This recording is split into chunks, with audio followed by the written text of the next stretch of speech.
السلام علیکم ورحمۃ اللہ تعالی وبرکاتہ۔ الحمدللہ وکفی وسلام علی حبیبہ المصطفیٰ، اما بعد فاعوذ باللہ من الشیطان الرجیم، بسم اللہ الرحمن الرحیم۔ محترم و معزز سامعین و ناظرین، میرے بھائی نے مجھ سے ایک سوال کیا کہ قرض والی صورت میں زکوٰۃ کے کیا احکام ہیں، ذرا بتا دیں۔ تو جواباً عرض ہے کہ ہماری جو رقم کسی کے ذمہ ہو اسے دین کہتے ہیں۔ اس کی 3 قسمیں ہیں اور ہر ایک کا الگ الگ حکم ہے۔ نمبر 1، دین قوی۔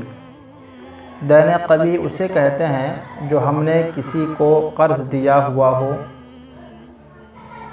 یا تجارت کا مال ادھار بیچا ہو یا کوئی زمین یا مکان تجارت کے غرض سے خرید کر کرائے پر دیا اور وہ کرایہ کسی کے ذمہ ہو، تو اس کا حکم یہ ہے کہ اس کی زکوٰۃ ہر سال فرض ہوتی رہے گی، لیکن ادا کرنا اس وقت واجب ہوگا جب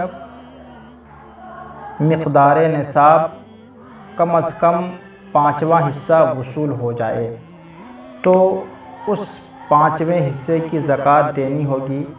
مثال کے طور پر 50,000 روپے نصاب ہو تو جب اس کا 5واں حصہ یعنی 10,000 روپے وصول ہو جائیں تو اس کا 40واں حصہ 2.5 روپے بطور زکوٰۃ دینا واجب ہوگا۔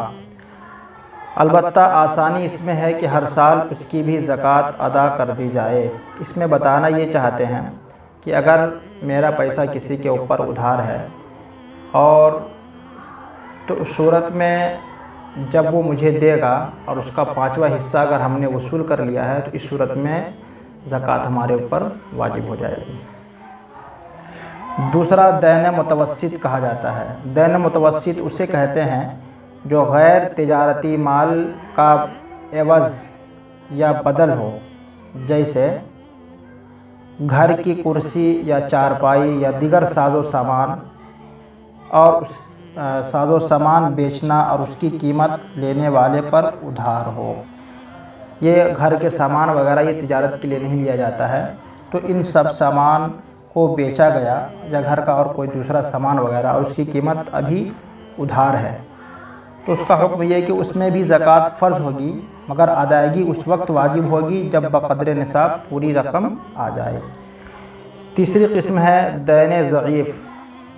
وہ ہے جو غیر مال کا بدل ہو، جو غیر مال کا بدل ہو، جو مال کا بدل نہ ہو، جیسے مہر اور مکان یا دکان کا کرایہ کے نفع کا بدلہ ہے، مال کا نہیں ہے۔ یہ اس کا حکم یہ ہے کہ اس میں گزشتہ سالوں کی زکوٰۃ فرض نہیں ہے۔ جب قبضہ میں آ جائے، مکان جب قبضہ میں آ جائے اور شرائط زکوٰۃ پائی جائیں تو سال گزرنے پر زکوٰۃ فرض ہوگی، ورنہ نہیں ہوگی۔ اور ایک مسئلہ یہ کہ کسی شخص کو قرض دیا گیا اور اس سے وہ رقم ملنے کی امید نہیں ہے، مثلاً وہ شخص قرض لینے کے بعد لاپتہ ہو گیا یا قرض دینے سے انکار کر رہا ہے، اور جس نے قرض دیا ہے جس شخص کو، اب وہ شخص کے پاس گواہ بھی نہیں ہے۔ الغرض یہ ہے کہ کسی بھی صورت میں جسے قرض دیا گیا ہے اس سے قرض والے پیسہ واپس ملنے کی امید نہیں ہے، تو اس صورت میں اس شخص کے اوپر زکوٰۃ واجب نہیں ہوگی جس شخص نے قرض دیا ہے۔